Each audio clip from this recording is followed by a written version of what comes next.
collecting fuel wood for timber. We've got gas and stoves in our homes. We don't collect fuel wood. Again, it's the poor. So all of these services are flowing to the poor. So if instead of saying it's only 7% of GDP, it's not so big, let's work this out. Let's work out what is it as a percentage of the GDP of the poor, and then see the real answer, which in the case of India is 57%.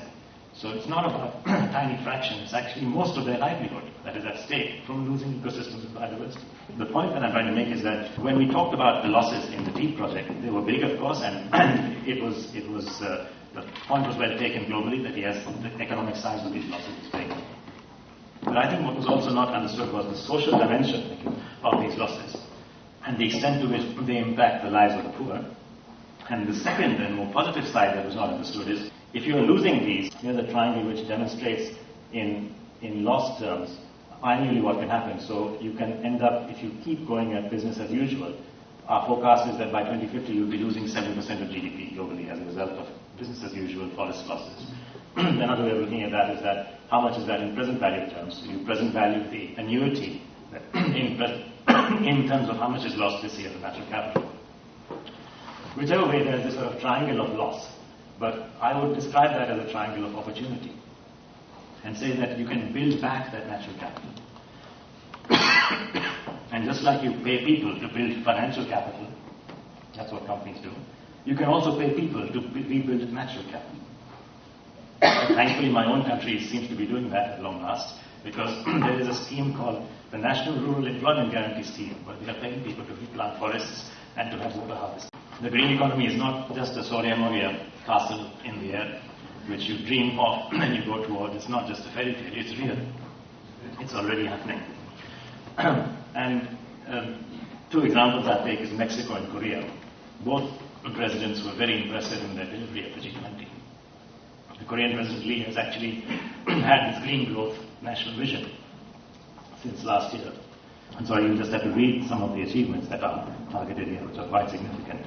700,000 jobs out of $1 million, $28 billion of investment out of $36 billion, and cleaning 4 major rivers. So that is natural capital recreation, reforestation, again, recreating natural capital, rewarding people for it, employing them for it, paying them for it.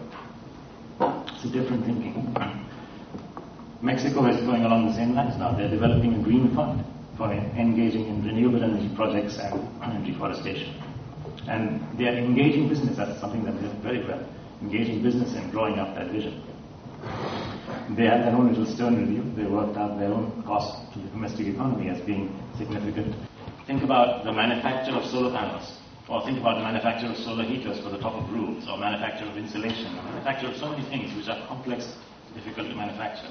Commonsensically, it makes sense that there should be many jobs in that. But the point is that today already there are 2.1 million jobs in renewable energy, as against roughly the same 2.2 million in fossil fuels. And the opportunity is for 20 million jobs in renewable energy, and that's huge as an employment scale. There are other areas we haven't even considered.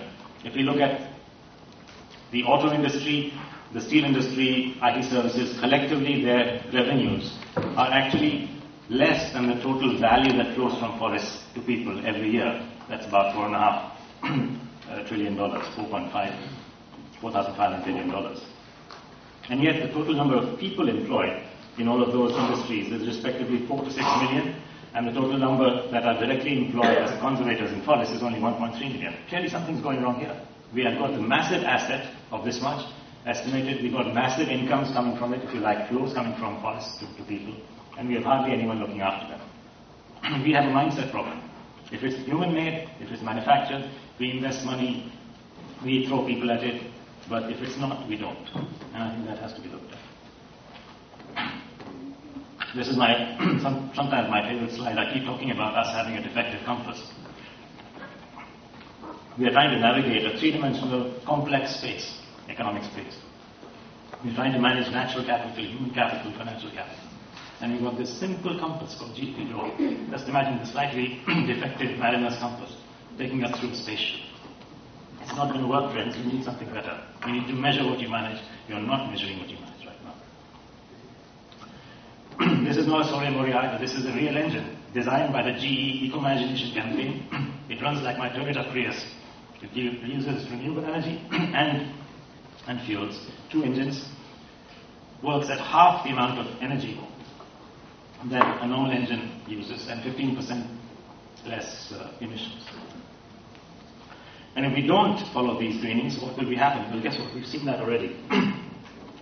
This green period that I've drawn from 2001 to 2007 is the period when governments, in response to the Asian crisis and in response to 9/11, eased the money supply, created massive liquidity in the banking system, credit spreads came down, lending norms were relaxed, and the net result was an increase in all asset prices.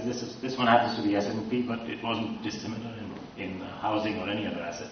The general increase in asset prices. And then finally, what I call the success of markets. This is not a failure of markets. Markets punish the misallocation of capital. And sure enough, that misallocation of capital was punished.